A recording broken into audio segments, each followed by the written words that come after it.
resueltas. Bien, em, vamos a tratar ciertos conceptos de las glándulas endocrinas, función, algunas cosillas que tienen que ver con fisiología, otras con anatomía. Esta clase es más avanzada, pues no es básica como los epitelios, como el tejido conectivo. Esta sí requiere que tú tengas otros conceptos lo más sólidos posible. Bien, sabemos del curso anterior que las glándulas endocrinas, su función es la liberación de hormonas. Entonces, recordemos que esto diferencia a las glándulas endocrinas de las glándulas exocrinas, porque la exocrina tiene un ductito que la conecta con su respectivo epitelio de superficie, mientras que las hormonas carecen, perdón, las glándulas endocrinas carecen de ese ducto y la hormona entonces va a ser liberada hacia la sangre y de allí hacia su correspondiente célula target, la que sea que corresponda. Y bueno, glándulas endocrinas encontramos en todo el cuerpo. ¿Cuáles veremos hoy? Veremos la hipófisis, veremos la tiroides, veremos la suprarrenal, veremos algo de la glándula pineal y bueno, si se me escapa alguna, pues eventualmente las encontraremos durante las diapositivas. Bien, tienes entonces un órgano emisor, o sea, el órgano que produce la hormona. Entonces esa hormona es liberada a la sangre y entonces esa hormona viaja por la sangre y eventualmente llega a su célula blanco o su célula target. Ese puede ser eso muy distante o puede ser local.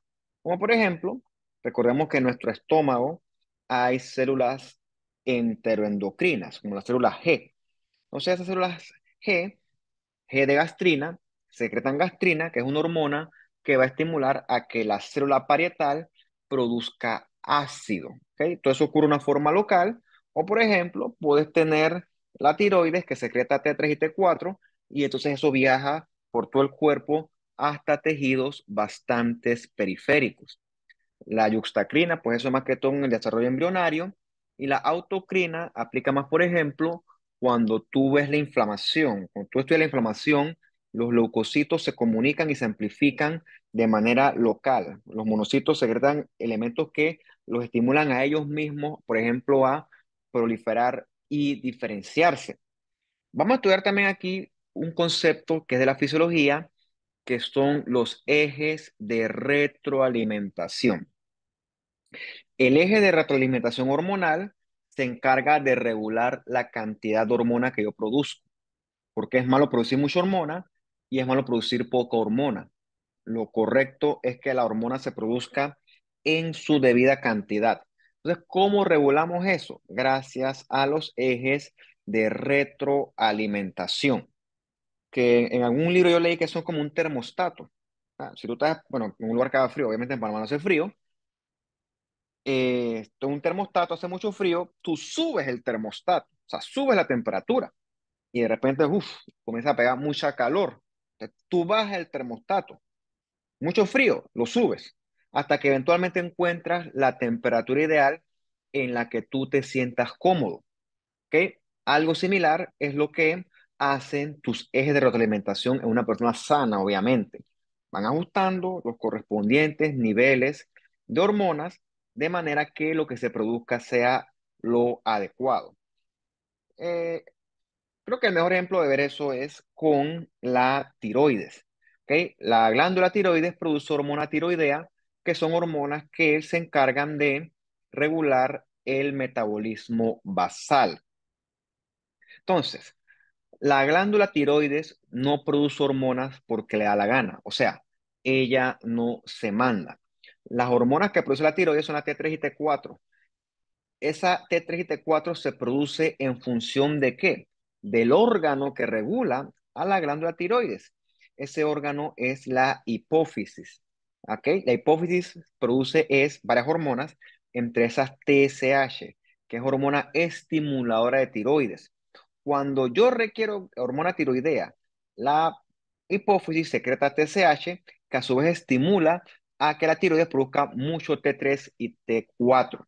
Cuando yo tengo ya en sangre mucho T3 y T4, se envía la señal de vuelta a la hipófisis para que deje de producirse TSH. ¿Por qué? Porque si no producirá a la larga demasiada hormona tiroidea y eso fuera inadecuado. Entonces, ese eje tiroides, hipófisis, regula la cantidad de hormona en sangre.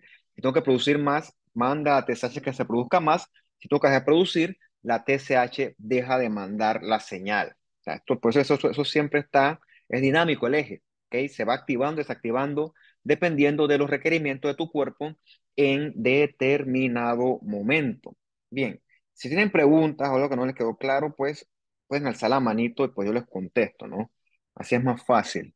Pues si hablan y yo estoy hablando, pues por este medio, pues es medio enredado. Alzan la manito, yo me detengo, les pregunto, pues y así creo que es más fácil la interacción. Bueno, obviamente, pues aquí me adelanté a la diapositiva, pero no importa, ¿no? Bien, eh, hay otro eje que es con el hipotálamo, pero ese yo lo voy a omitir en esta clase porque pues eso tenemos que irnos a los conceptos más de fisiología y la verdad es que pues yo siempre, yo creo ustedes, para mí la fisiología no es mi materia, ¿no? Así que pues yo me quedo en lo que es afín con respecto a mi curso. Bien, tienes entonces la hipófisis, ¿ok? Que produce la hormona estimuladora de tiroides, o sea, que estimula a que la glándula tiroides produzca T3 y T4. Se secretó mucha TSH, la TSH estimula a la tiroides y se produce mucho T3 y T4. Entonces, cuando ya yo alcanzo mis niveles óptimos de T3 y T4, se manda la señal de vuelta a la hipófisis para que deje de producir TSH. Si esto no ocurriera, yo quedaría con demasiada hormona tiroidea, yo quedaría hipertiroideo y eso no fuera normal. Eso se llama eje de retroalimentación. Esa señal de que hay que detener a la hipófisis, esa es la señal de retroalimentación negativa. Si requiero más, vuelve y se activa y estimula nuevamente a la glándula tiroides. Y eso ocurre dinámica y constantemente. Bien, habiendo hecho esa breve introducción, vamos a hablar de la primera glándula endocrina de la clase de hoy, que será la hipófisis. Bien, a veces se le llama con ese nombre más gallo que es glándula pituitaria. No está mal, pero hipófisis está más pretty, ¿no? Tienes que reconocerlo. Bien, del punto de vista, bueno, ustedes que ya son ávidos eh, fanáticos, estudiantes, adeptos de la neuroanatomía, la hipófisis se ubica debajo del cerebro en este espacio bien característico que se llama la silla turca, ¿ok? Que es parte del hueso esfenoides. Le llaman silla turca pues porque parece como la silla de montar caballos, ¿no? Si te buscas la historia, pues que la descubrí, casi me parece la silla de montar caballos, pues silla turca, ¿no? Whatever. En ese sitio descansa nuestra hipófisis. Del punto de vista embriológico, la hipófisis va a tener dos subtipos, dos divisiones, si lo quieres ver. Está el componente neural, que es la neurohipófisis, y está el componente que viene de los elementos de cavidad oral. ¿Ok? Esto le llaman la adenohipófisis. ¿Ok? Son vecinas, trabajan juntas, pero sus funciones son bastante diferentes. En ese sentido, pues, vamos a dividir la hipófisis en dos. Está la hipófisis posterior, que es la neurohipófisis, desde el punto de vista de histología. Esta se parece mucho al tejido glial cerebral que conocimos alguna vez. Y la hipófisis anterior se llama la adenohipófisis. Esa se parece más a, por ejemplo, el tejido clásico, más o menos epitelial glandular. Más o menos, no tanto, no tanto, no tanto, no tanto. Obviamente, porque pues esto tiene que ser complicado, pues no tiene chiste que sea sencillo. Cada uno de esos elementos se subdivide a su vez, las pars, el infundíbulo. Vamos a ir viendo cada una de esas regiones una por una. Bien, esto será un corte que muestra a las dos hipófisis. Está esta más rosadita, más pálida, que es la que recuerda a la glía, que esa es la neurohipófisis.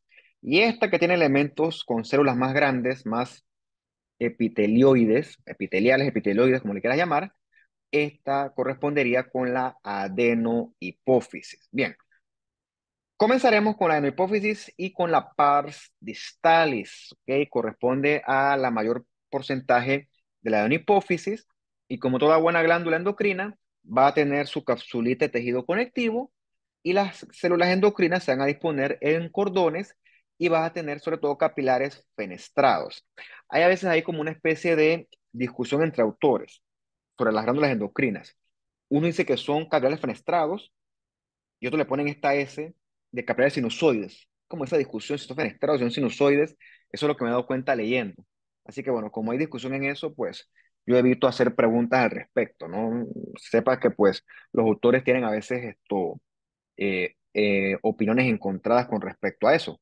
Lo que sí es cierto es que como estos órganos endocrinos son de alto recambio celular, entonces el tejido que le da soporte es un tejido de tipo reticular. Bien, en esta pars distalis, nosotros encontramos esencialmente dos tipos de células. Están unas que tiñen bastante bonito, estas rojitas, bastante atractivas, y las moraditas, esas son las células cromofílicas. Se le llaman células cromatofílicas. Ahí eso va a depender de cómo lo busque la traducción. Yo prefiero llamarle cromofílicas. Y están otras que no tiñen, que son estas paliditas, medias grises, que son las cromófobas. Las cromófobas no nos importan tanto porque las cromófobas, definitivamente, como dice la teoría, no tienen mayor función en secreción hormonal. Pero las cromofílicas sí. Por eso es que tiñen bastante bien. Tenemos las rojitas, que son las acidofílicas, y estas que son un poco más basofílicas. Aquí no se ve muy bien, de repente como esta. Ahorita tengo una imagen superior. Estas se llaman basofílicas. Ah, mira, casualmente esta que es del Histology Guide. Bien, hay una como esta que está aquí, que el citoplasma recuerda como bien rosado, bien intenso, ¿no? Un rosa casi anaranjadito.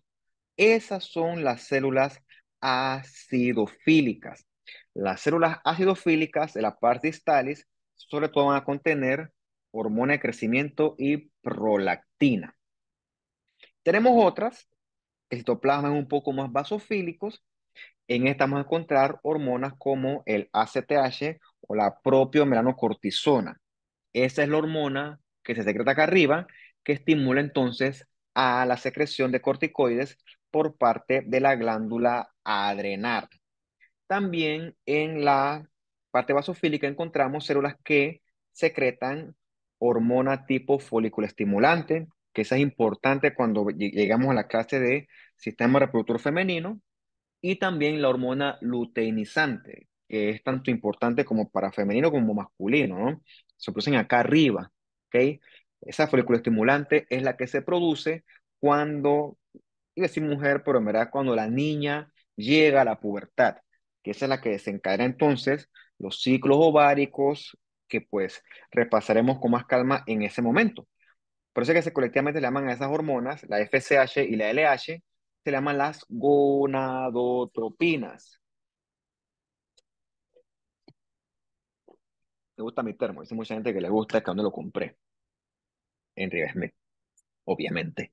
Bien, y están también las que ya discutimos en la primera sección, las tirotropinas, que son basofílicas y son las que producen hormona estimuladora de tiroides, mejor conocida como TSH. Todas estas hormonas pertenecen al eje de retroalimentación que manda la señal a la glándula efectora en el resto del cuerpo. O sea, acá arriba en el cerebro, para variar, está la torre de control. Que repito, es cierto que comienza con el hipotálamo.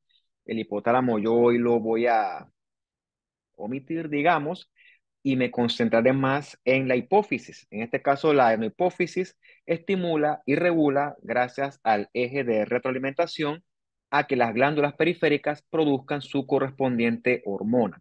Y como te dije ya, ¿no?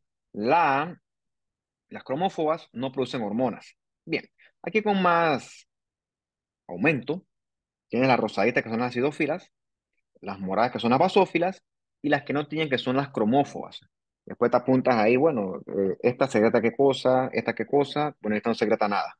Bien, la otra sección de la adenohipófisis es la pars tuberalis, perdón.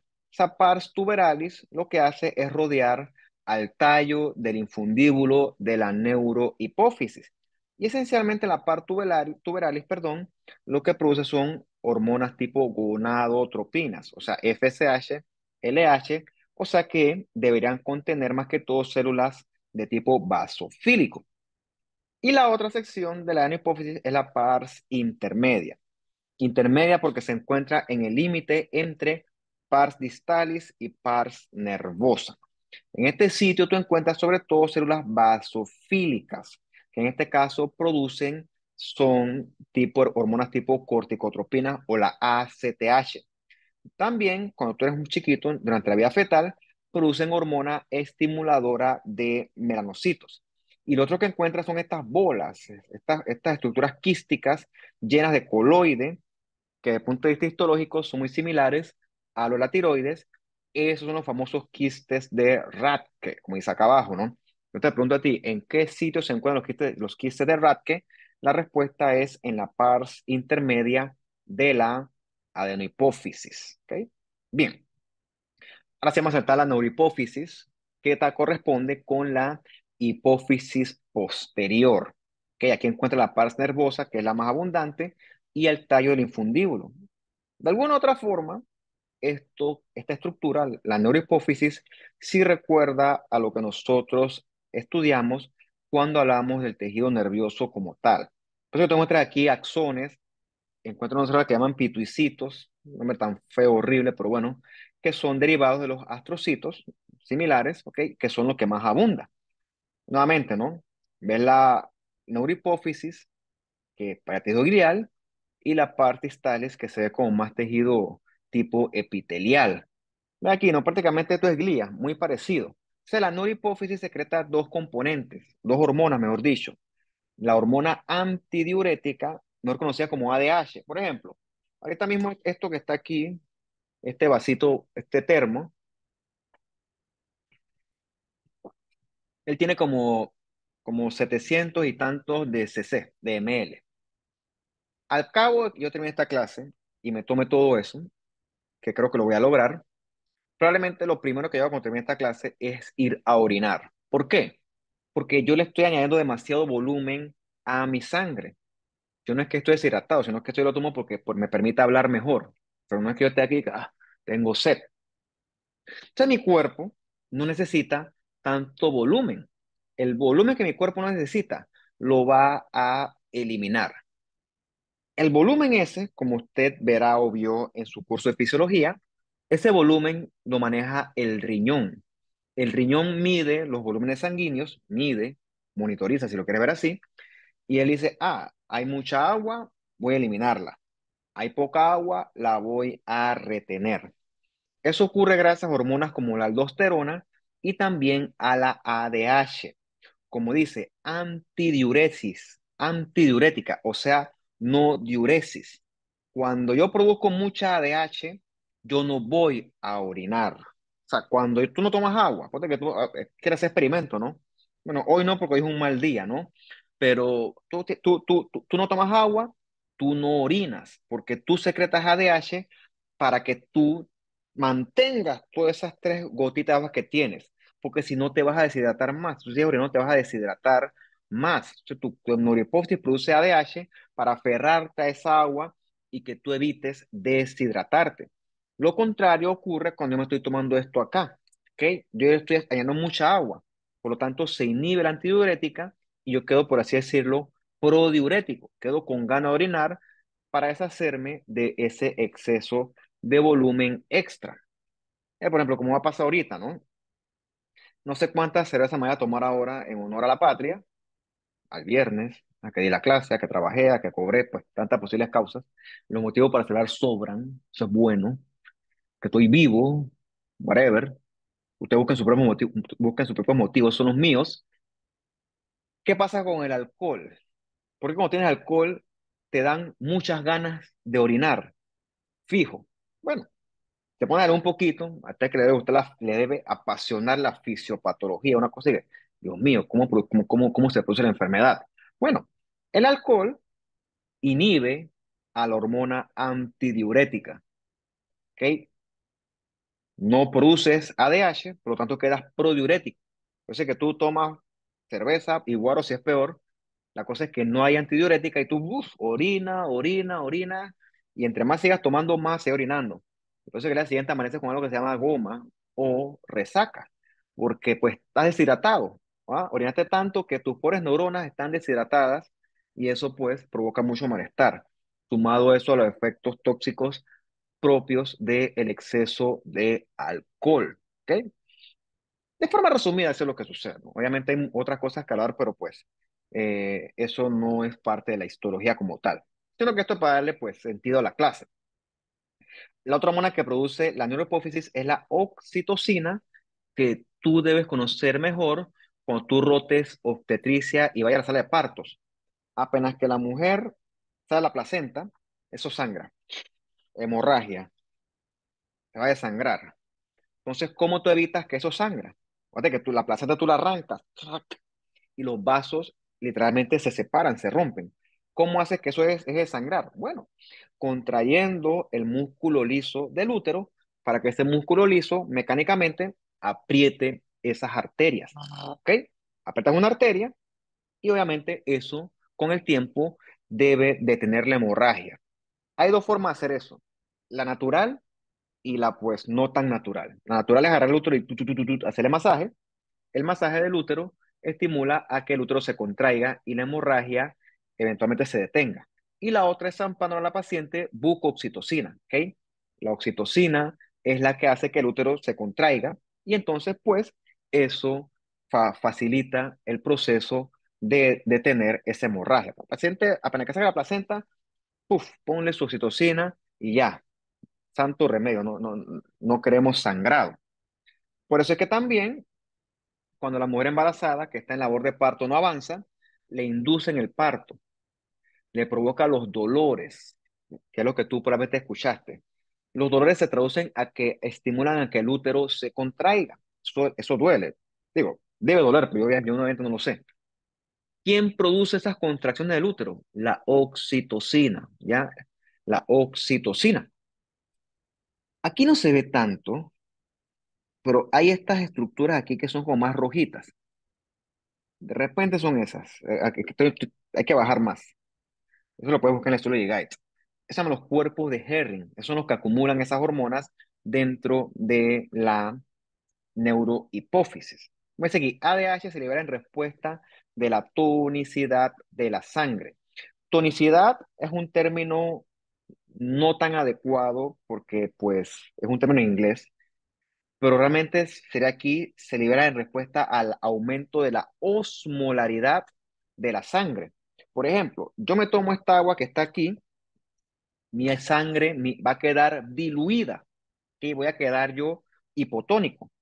¿Cómo recupero el tono o la osmolaridad de la sangre? Eliminando agua, ¿ok? ¿Y cómo elimino agua? Orinando. ¿Y cómo orino? En respuesta de la ADH.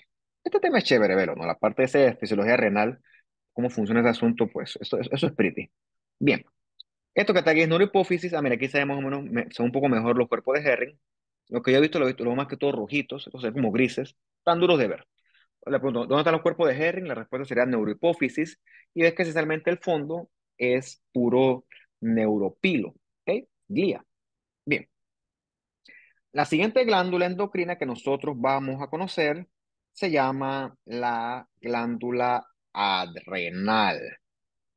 También se llama suprarrenal. ¿Por qué? Porque ella descansa encima del polo superior del riñón. ¿Ok? Nuevamente, desde el punto de vista anatómico, va a tener una capita de tejido conectivo que la rodea, una cápsula bien finita, y del punto de vista embriológico, la adrenal se divide en corteza adrenal y médula adrenal. Como todo buen órgano endocrino de alto recambio, el tejido que le da soporte es un tejido de tipo reticular. Si tú agarras esta adrenal que está aquí y la cortas, agarras un bisturí, un cuchillito, haces un buen corte por el eje mayor, vas a ver que hay dos zonas, ¿no? La más externa de la corteza, que es la más amarillita, carita, y la más oscurita corresponde con la médula adrenal. Ciertamente, ambos componentes están en conjunto, pero sus orígenes embriológicos y su función son distintas. ¿ok? Aquí una vez que está fijada se ve mejor, hay grasita propio del tejido adiposo que la rodea, y la parte más externa es la corteza, y la más chocolatita es la médula adrenal. La corteza proviene, según el libro, del mesodermo, y la médula adrenal tiene otro origen embriológico, ¿no? Proviene de la cresta neural. ¿Qué más bien la cresta neural? Bueno, el tejido nervioso y tus melanocitos. Bien, vamos a comenzar esta sección hablando de la corteza adrenal. ¿Ok? Aquí te encuentras células con abundante citoplasma eosinofílico que evidencia que estas células almacenan bastantes hormonas. Van a tener retículos lisos bien prominentes, propios de una célula encargada de producción hormonal. Bien, la corteza adrenal se divide a su vez en tres zonas. Está la zona glomerulosa, la zona fasciculata o fasciculada, como le quieras llamar, y la zona reticulares. Bien, aquí está la cápsula de tejido conectivo, ¿ok? Más que todo denso y regular, pero bien delgadito. Y la primera zona que le sigue inmediatamente es la zona glomerulosa, ¿ok? Zona glomerulosa, más o menos ocupa el 15% de la corteza, y aquí se producen los mineralocorticoides, siendo el más importante la aldosterona. ¿Cuál es la función de la aldosterona? Mediar la reabsorción de sodio a nivel renal. Cuando tú reabsorbes sodio, por regla fisiológica, la reabsorción de sodio se acompaña de reabsorción de agua. Por lo tanto, la aldosterona reabsorbe sodio y agua a nivel renal. Y también, como efecto secundario, favorece la excreción urinaria de potasio. La aldosterona probablemente tú la habrás escuchado. Si no la escuchado, si no la has escuchado, bueno, pues, pero whatever, no importa.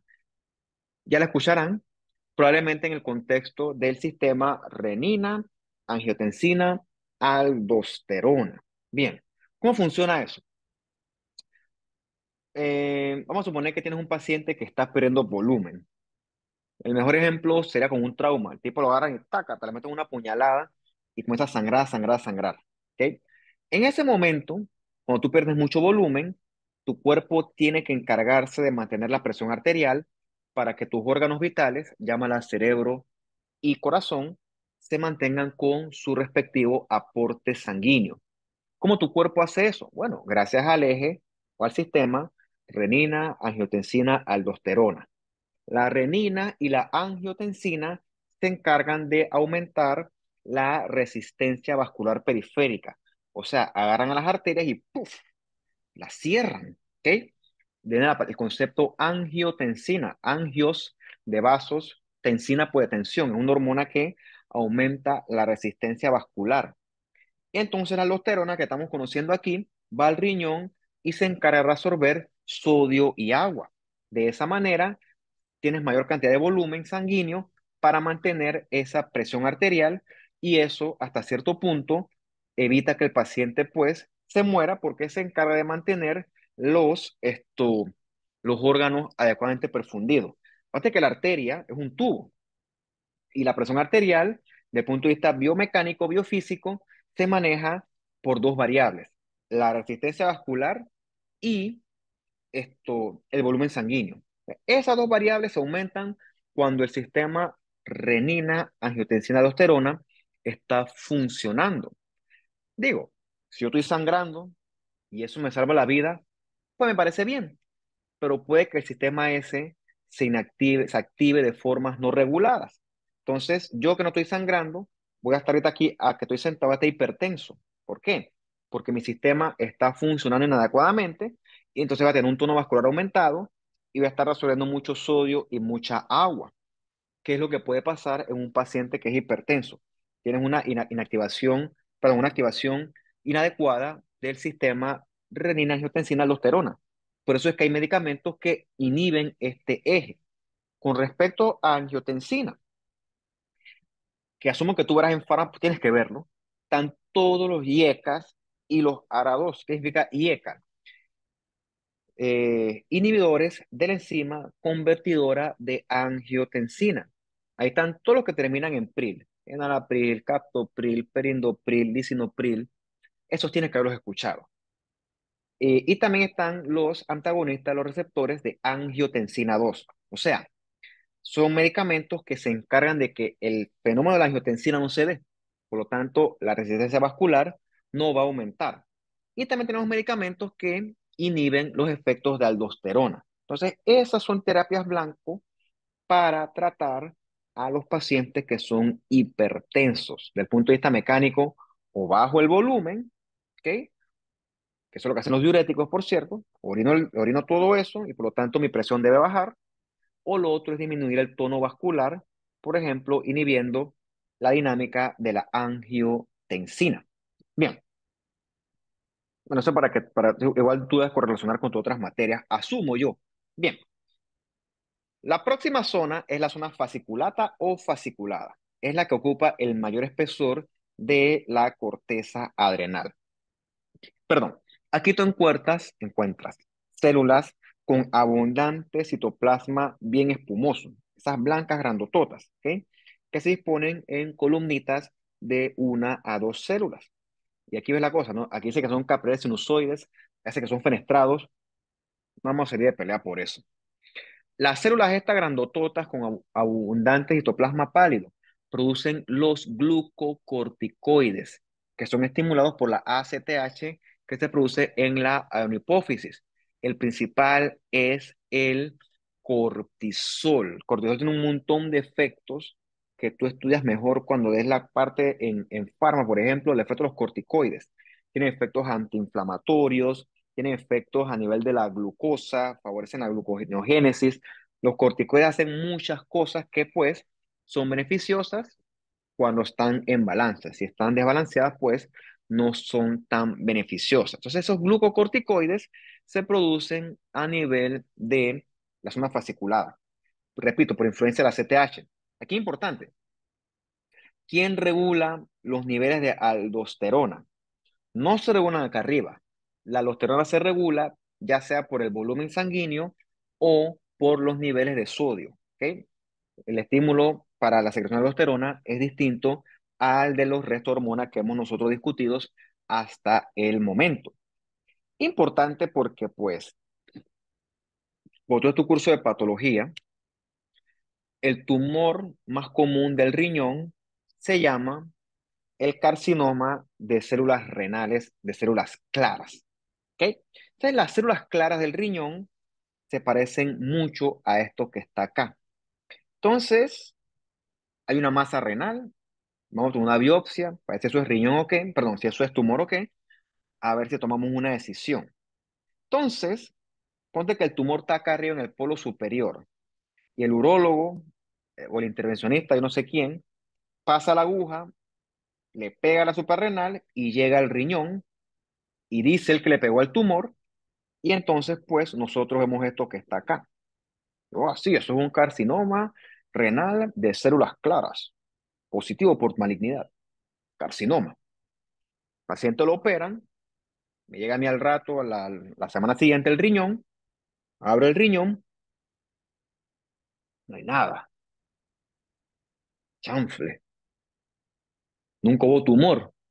Lo que pasa es que le pegaron fue a la zona fasciculada, que parece células claras, y entonces yo lo confundí con un tumor.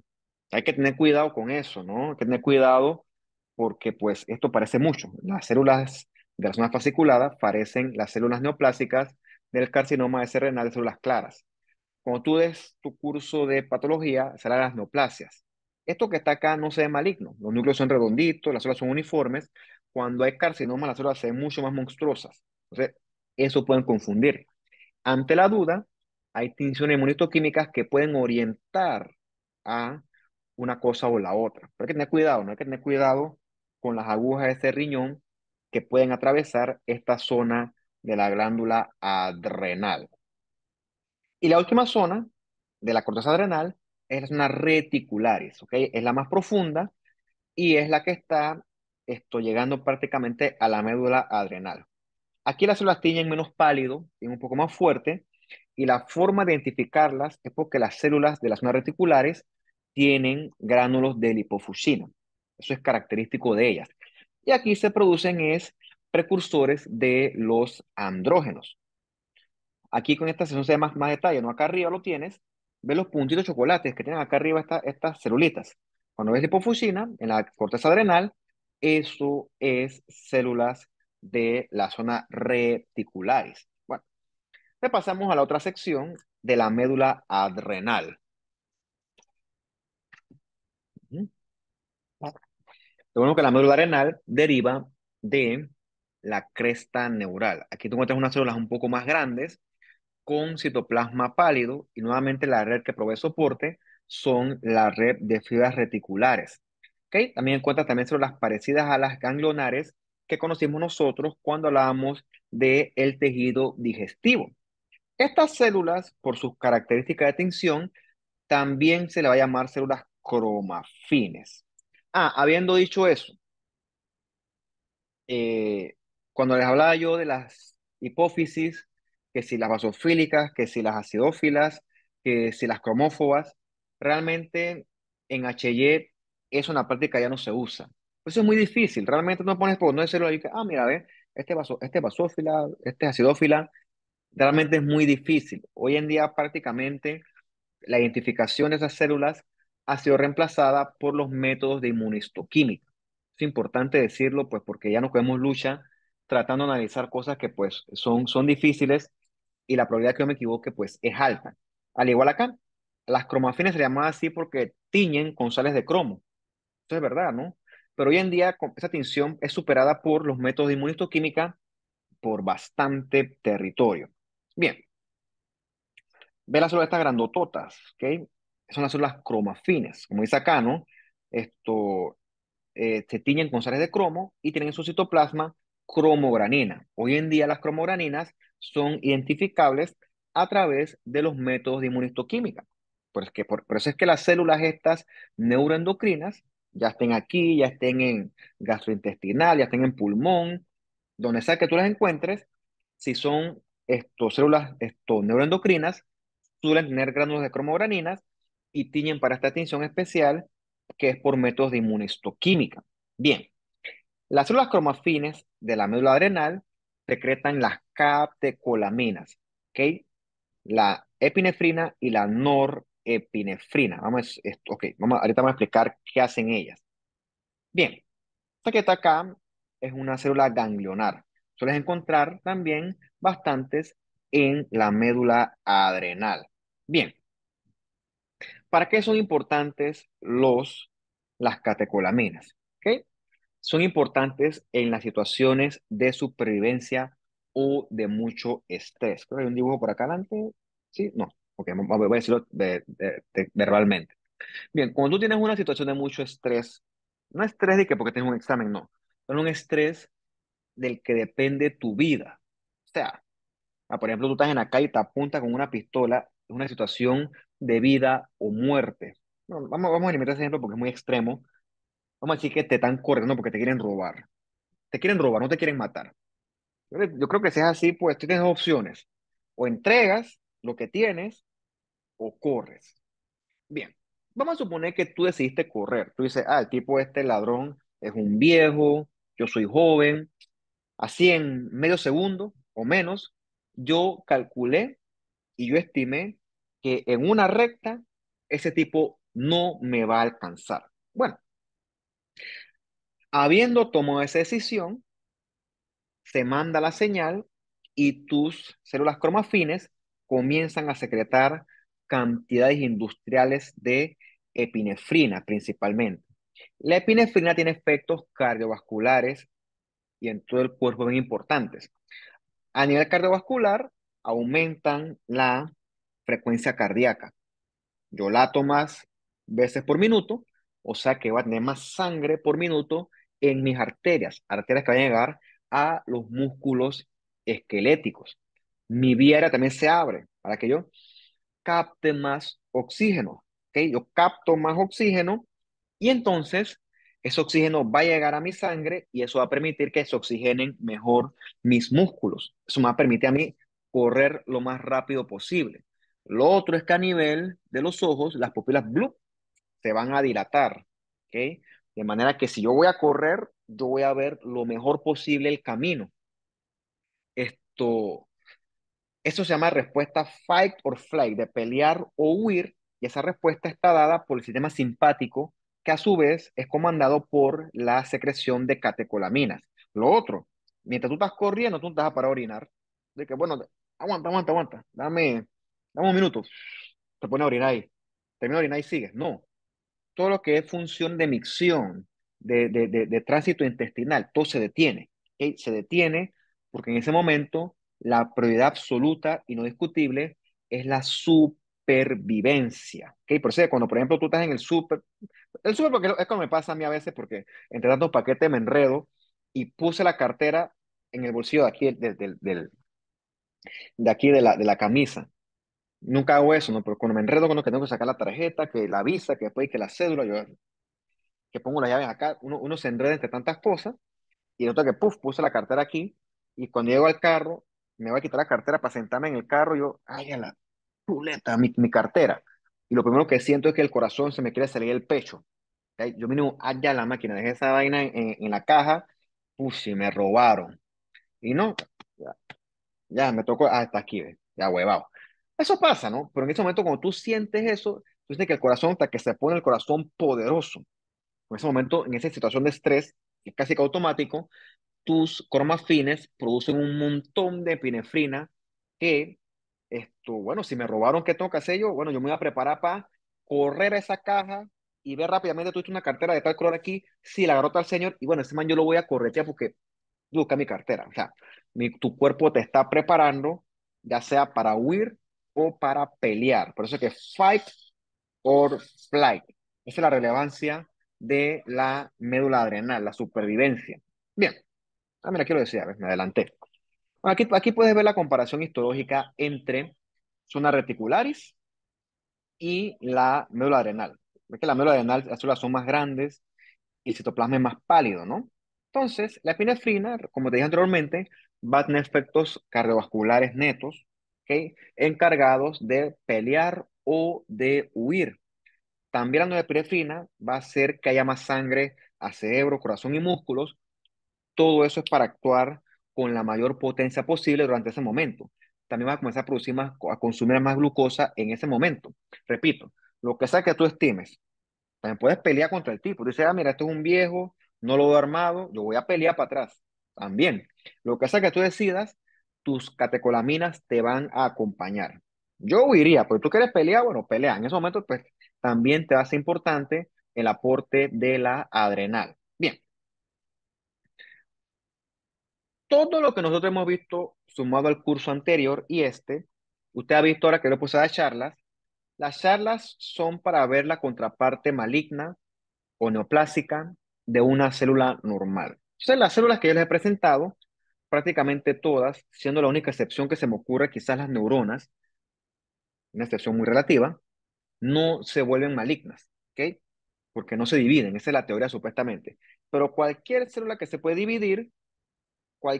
divide, se puede convertir en algo maligno eventualmente, ¿ok? Solamente tiene que existir el gatillante que estimule esa transformación. Y las células cromafines no son la excepción. Los tumores está horrible, por cierto, es un riñón, un corte sería, a ver, si el riñón está así, está duro si es sagital o coronal. Es discutible eso, depende de cómo orientes el riñón. Bueno, este tumor son horrible, hemorrágico, necrótico, y tan grande, por cierto. Según lo que yo busqué en Google, es un feocromocitoma. ¿Ok? El feocromocitoma es un tumor que se origina de la médula adrenal, o sea que está constituido de células cromafines neoplásicas. Aparte de ser un tumor como tal, el problema es que estas células producen catecolaminas sin control. O sea que yo voy a ser, por ejemplo, un tipo que produzco mucha adrenalina sin estímulos, cosa que se va a reflejar en que yo, siendo un paciente joven, soy full hipertenso. ¿Por qué ese man es hipertenso si ese man es joven? Bueno, porque tengo un sitio que produce demasiada catecolamina. Ese sitio se descarta, pero ha habido casos raros, pero ha habido. Ese sitio puede ser un feocromocitoma. Bien, con respecto a la corteza adrenal, puede ser que yo tenga algún problema con la secreción de hormonas, ya sea glucocorticoides, mianocorticoides, principalmente. Eso ocurre en la enfermedad esta de Addison. Un problema de ejes, un problema de pérdida de algún elemento de la corteza, me va a llevar a una deficiencia hormonal al final del día. Entonces hay que estudiarlo, ¿no? Hay que estudiar, por ejemplo, un paciente que tiene sodio bajo, sodio bajo, sodio bajo, sodio bajo, o sodio alto, o potasio alto, al revés. Anomalías de sodio potasio que no mejoran con el tratamiento. Algo está ocurriendo con esa aldosterona, o sea que algo está ocurriendo con esa corteza adrenal, o sea, con esta zona glomerulosa. Hay que estudiar al paciente para ver qué puede ser lo que está ocurriendo. Bien, otra sección que correlaciona con la clase anterior cuando hablábamos de la diabetes es el páncreas, en este caso endocrino. ¿Ok? No lo mismo que páncreas exocrino, por cierto. Creo que algo estoy en el quiz, así que pues si prestan atención sería beneficioso para ustedes. Esto, páncreas endocrino es el que se encarga, obviamente, de la secreción hormonal. Que recuerda que son estos islotes relativamente redondeados de células que tienen más pálidos y que están rodeados de la contraparte de páncreas exocrino constituida por los acinos pancreáticos. Bueno, islotes hay bastante, son variables chiquitos, grandes, medianos, no hay una regla de oro para ellos. Y como todo en órgano endocrino, su red de soporte es de tipo de fibras reticulares. Bien, ves que la clave histológica es que en una H&E el páncreas endocrino tiñe un poco más claro, bueno, bastante más claro que su contraparte de acinos pancreáticos.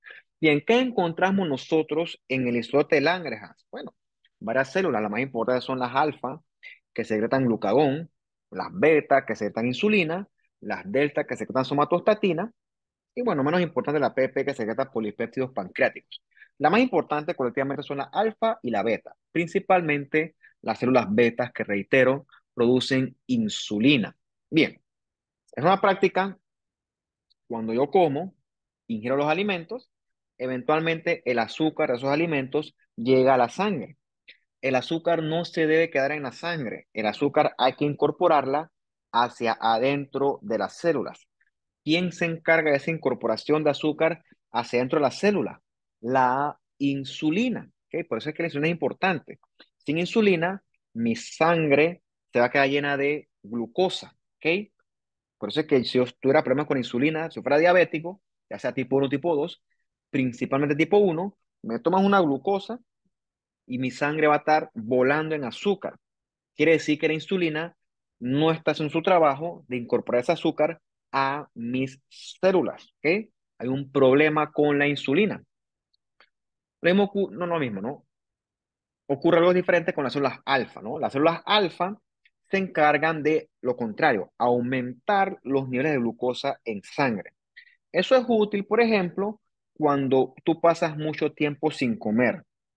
Por muy mal que te sientas, ¿ok? Voy a hacer el ejercicio hoy. Ponte que no has desayunado todavía. Ponte que no vas a comer hoy. Pues, hoy vas a hacer un sacrificio por la ciencia. Y tú vas a pasar, desde que te levantaste, a las 10, vas a pasar hasta las 10 de la noche sin comer, 12 horas sin comer. Probablemente la pases mal, pero no te vas a morir. Nadie se muere por estar 2 horas sin comer, nadie. ¿Por qué? Porque tus células alfa se encargan de conseguir azúcar para tus tejidos. ¿Dónde consiguen las células alfa azúcar? Bueno, en el hígado, ¿ok? En el hígado tú tienes depósitos de glucógeno que si por alguna razón tú no obtienes glucosa en la dieta, las células alfa producen glucagón. Ese glucagón estimula a que el hígado libere esos depósitos de glucógeno en forma de glucosa hacia la sangre y así tú obtienes glucosa sin tener que comer. Entonces, el balance entre insulina y glucagón hacen que los niveles en sangre de azúcar se mantengan lo más óptimo posible. Parte de ese balance también entonces lo va a favorecer esta somatostatina. Entonces, si lo quieres ver así, el azúcar en sangre, el glucagón lo aumenta y la insulina lo disminuye. Entonces, la idea es que estos dos estén en balance para que el nivel de azúcar se mantenga óptimo, o sea, en equilibrio, o sea, en balance. Nuevamente acá, las alfas producen glucagón y las betas producen insulina. Hasta este punto, pues probablemente eso es lo que más me interesa a mí sobre el páncreas endocrino. Bien, con respecto al tema neuroendocrino, sobre todo en tu tracto gastrointestinal, tienes un montón de células enterocromafines. Gastrointestinal, están las Pulchitsky del pulmón, tienes a nivel urogenital también bastantes. Colectivamente todas conforman o constituyen al sistema neuroendocrino, ¿ok? Vamos a hacer énfasis sobre todo a nivel de las que están en gastrointestinal, que producen, por ejemplo, serotonina, que esa serotonina se encarga de regular y mantener el peristaltismo, que de manera que constantemente tu tubo digestivo se está contrayendo y eso es necesario para que el material intestinal se movilice adecuadamente. Tienes este estómago acá, ya tú lo conoces, es mucosa tipo antral, son células cilíndricas productoras de moco, y en las glándulas más profundas tienes estas que está con la flechita, ¿no? Ves que son un citoplasma claro bastante distintivo. Parece como si fuera un huevo frito, más o menos se usa la imaginación. Bueno, esas células se llaman células G, ¿ok? Son células enteroendocrinas que ya repasamos que se encargan de estimular a que la parietal produzca ácido. Todo eso vía la gastrina, por eso la G de gastrina. Bien, estas células enterocromafines, similar a las cromafines de la nueva adrenal, tiñen con sales de cromo, mientras que las argentafines tiñen con sales de plata. Que tuvo con una tabla periódica, la plata es Ag de argentum, que es argentum, viene de ahí viene el símbolo químico. Antes usaban tizones de plata, de cromo, bueno, todavía se siguen usando de plata hoy en día, pero esos métodos han sido reemplazados, como dice aquí, gracias a los marcadores de inmunohistoquímica. Obviamente, todo esto también se puede convertir en su contraparte maligna y eso constituiría los tumores de tipo neuroendocrino. Bien, la próxima glándula endocrina que veremos es la tiroides, ¿no? Desde el punto de vista anatómico, ves que se encuentra anterior a, sobre todo, la laringe y parte de la tráquea. ¿Ok? La tiroides viene del endodermo y se relaciona mucho con la lengua. Unos pacientes que tienen un tumor en la lengua, se lo operan y cuando tú vas a ver, es tejido tiroideo. Lo que tienes es tejido tiroideo ectópico. Ectópico quiere decir que pertenece o que está en un lugar que no le corresponde. ¿Ok? No es nada maligno, sino que por un tema embriológico, parte de la tiroides se coló y se desarrolló en cavidad oral. No, una anomalía del desarrollo que no tiene mayor consecuencia. Bien, nuestras tiroides, como repasamos al principio de la clase, producen T3 y T4, que son las hormonas tiroideas que regulan el metabolismo en general de todo el cuerpo, ¿no? Que vamos a conocer las células parafoliculares que regulan también al calcio. Bien, ya conoce la tiroides, está constituida por estos folículos de tamaños variables, sobre todo bastante grandes, llenos de este material rosado que se llama coloide. ¿Ok? El material coloide contiene la materia prima para la síntesis de hormonas tiroideas. Repito, T3 y T4. Las células que rodean al coloide se llaman las células foliculares.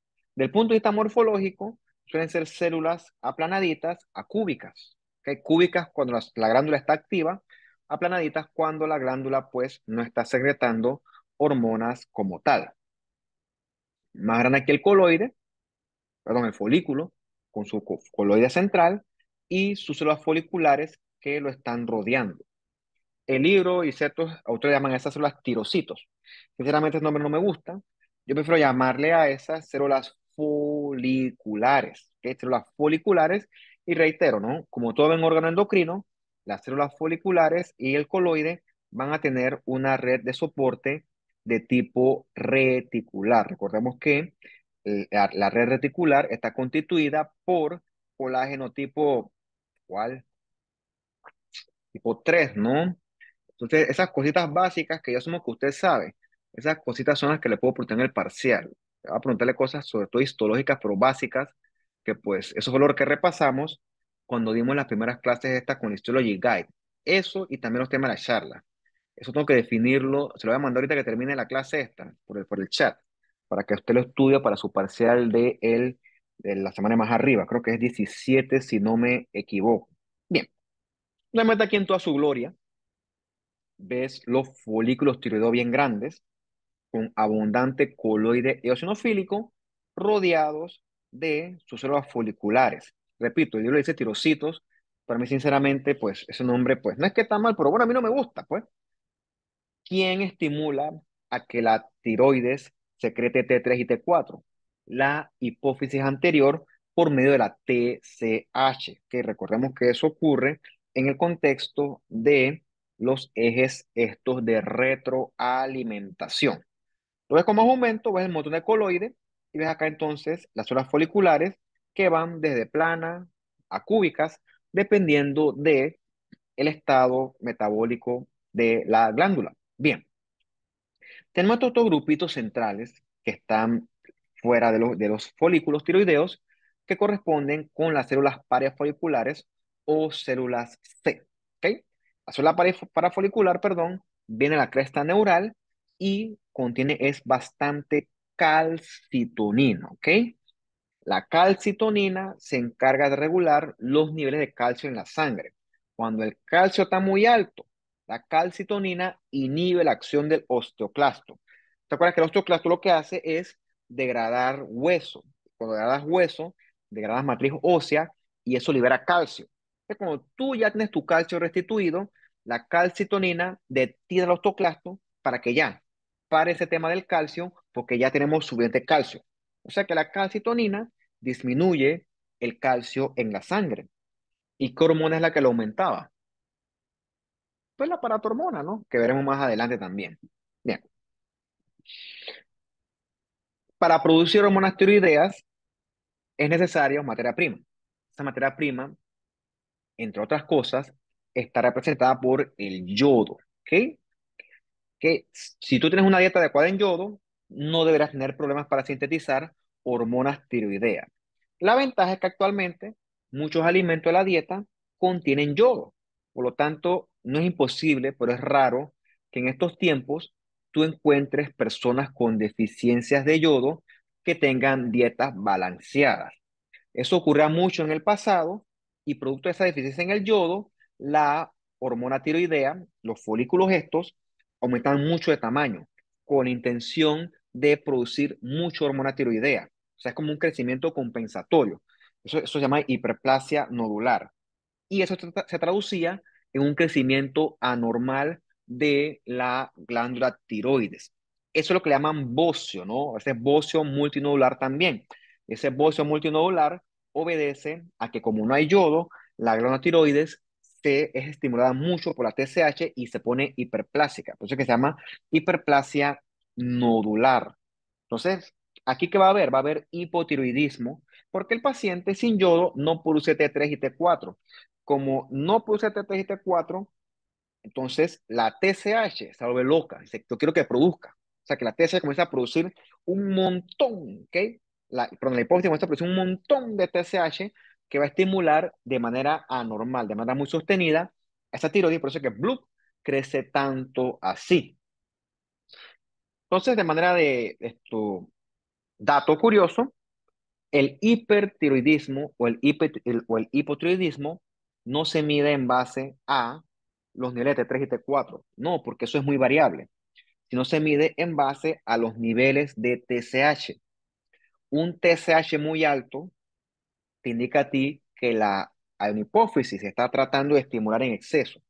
Que si estimula en exceso, quiere decir que aquí no hay nada. ¿Okay? O sea que una TSH volando traduce a un hipotiroidismo.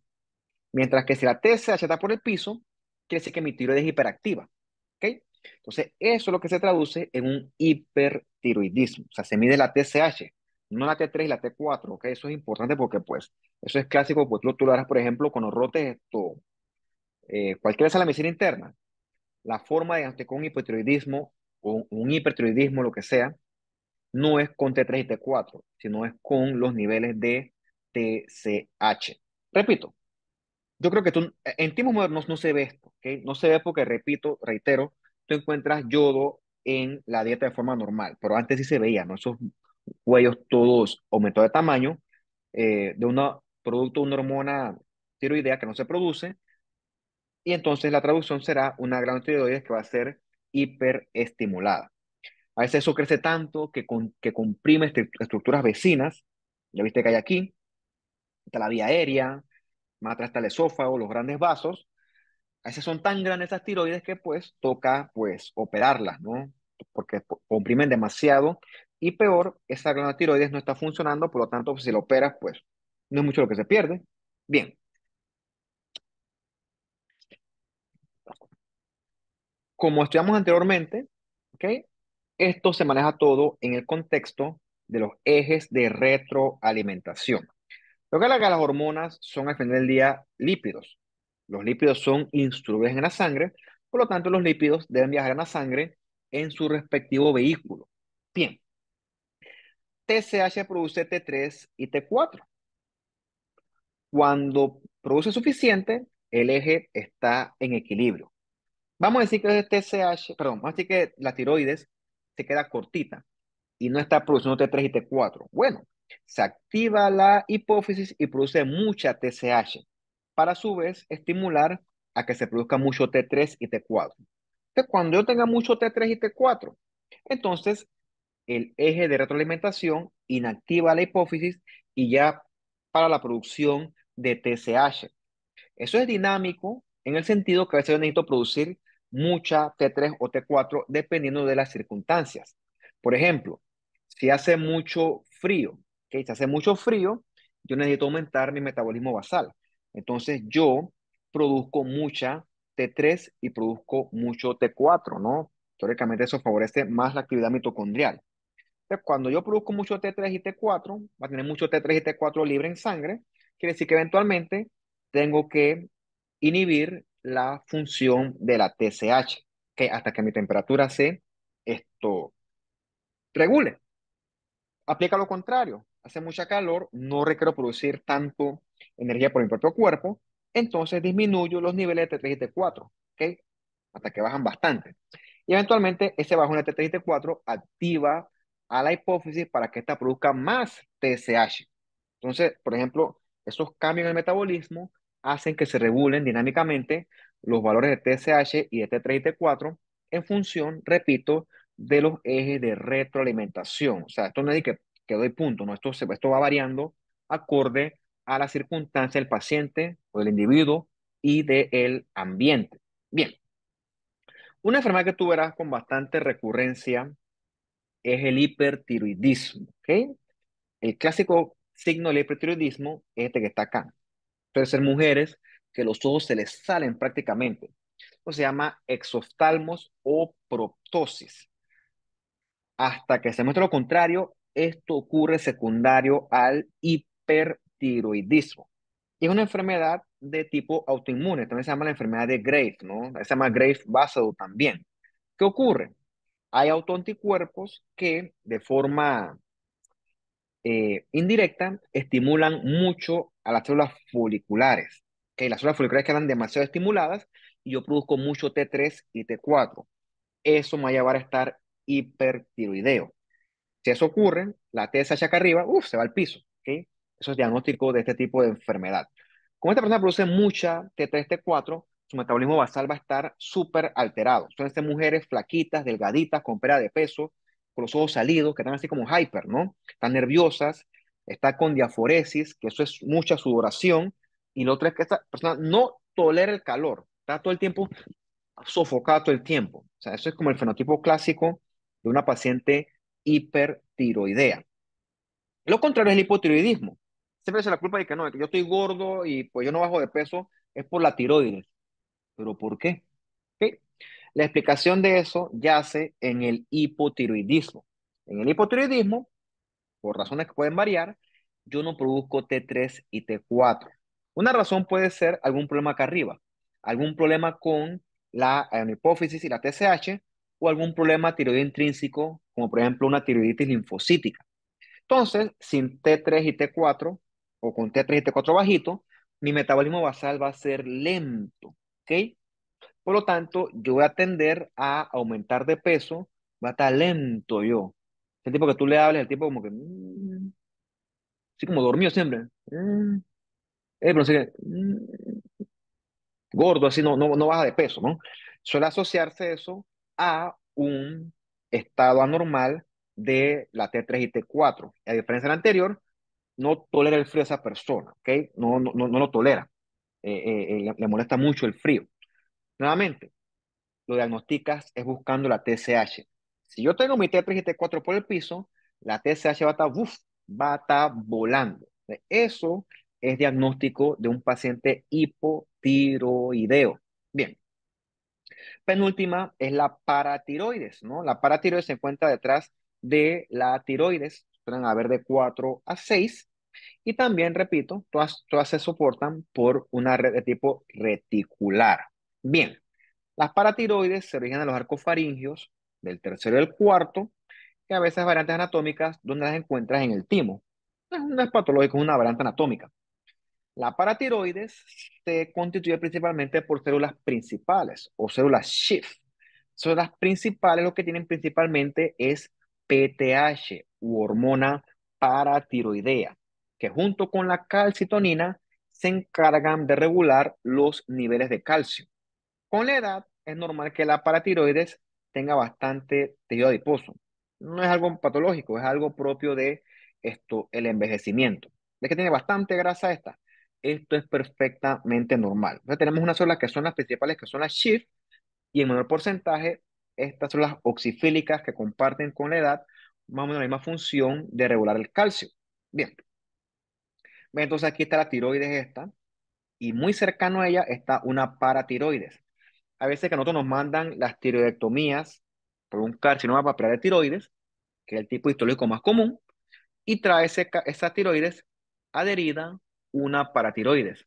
Eso hay que reportarlo porque pues si te quitan una no pasa nada, pero si te quitan las cuatro, el paciente va a quedar con anomalías en el metabolismo del calcio. Será lo lógico, ¿no? Bien, ¿cómo funciona la PTH? Manera de recordar porque creo que esto lo vimos en el curso anterior, me parece a mí. Bien, tu osteoblasto, que es como el líder del hueso, si lo quieres ver así, él responde a la PTH y estimula a que se generen muchos osteoclastos, ¿ok? Los osteoclastos agarran su laguna de resorción y comienzan a degradar hueso vía su montón de bombas de protones. Degradan hueso y entonces liberan el calcio a la sangre. Quiere decir que la PTH aumenta los niveles de calcio en sangre producto de una mayor resorción de hueso por parte de los osteoclastos. O sea, PTH aumenta el calcio en sangre, calcitonina disminuye el calcio en sangre.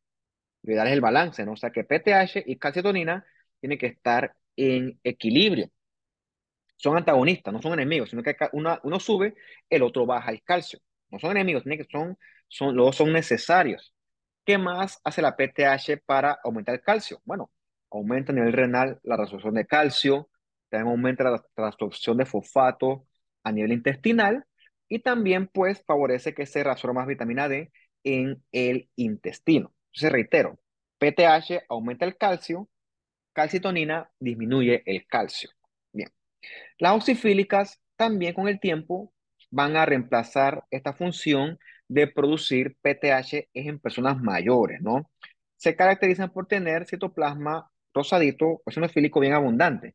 Por eso se llaman también células oxifílicas y reitero, se encuentran en la paratiroides. Bien, y la última glándula que veremos previo a su quiz será la glándula pineal, ¿no? La glándula pineal, te llaman epífisis cerebri, se encuentra aquí cercana al tercer ventrículo, y bueno, yo no sé cómo, pero dice que tiene forma de pino. No voy a discutir eso, pero bueno, así se llama, ¿no? Así se llaman, y su tejido es muy parecido al tejido glial. ¿Ves? Se parece, ¿no? Parece prácticamente cerebro, con muchos astrocitos. Aquí tienes células modificadas de los astrocitos que se llaman los pinealocitos, ¿ok? Los pinealocitos tienen vesículas secretoras que contienen melatonina. La melatonina es la hormona encargada de regular tus ciclos de sueño. Por eso es que a ti te da sueño de noche, cuando está oscuro, y no te da sueño de día cuando está claro. Supuestamente, ¿no? Eso es lo que ocurre en una persona con hábitos de sueño adecuados. Cuando está oscuro me da sueño y cuando está claro no me da sueño, o sea, estoy despierto, ¿no? Esos ciclos de sueño los va a regular la melatonina, ¿ok? Entonces, también la melatonina regula el ritmo circadiano, regula tus actividades tanto de día como de noche, y eso te produce todo en la glándula pineal. Eso es lógico, ¿no? Porque si nos remontamos al pasado cuando cazábamos nosotros, éramos cazadores, es más difícil cazar de noche, porque mis ojos no están diseñados para ver de noche. Por lo tanto, es mejor cazar de día y descansar de noche. Desde el punto de vista fisiológico, esa función biológica básica la debe regular la melatonina, que a su vez detecta la luz o la ausencia de luz vía la retina. La glándula pineal se caracteriza desde el punto de vista histológico por tener estos depósitos aquí, estos cuerpos arenáceos. Es característico de la pineal, que cuando tú ves glía y depósitos basofílicos que parecen calcificaciones, son los cuerpos arenáceos. Son un hallazgo característico de la glándula pineal. Dígame que brain sand, arena del cerebro. Es curioso de esta región anatómica. El cuadrito se lo dejo aquí del libro para que usted pues repase esencialmente todo lo que hablamos en esta hora y media más o menos. Y bueno, creo que esta es la última ya. Muy bien. Dudas, preguntas, comentarios, anécdotas.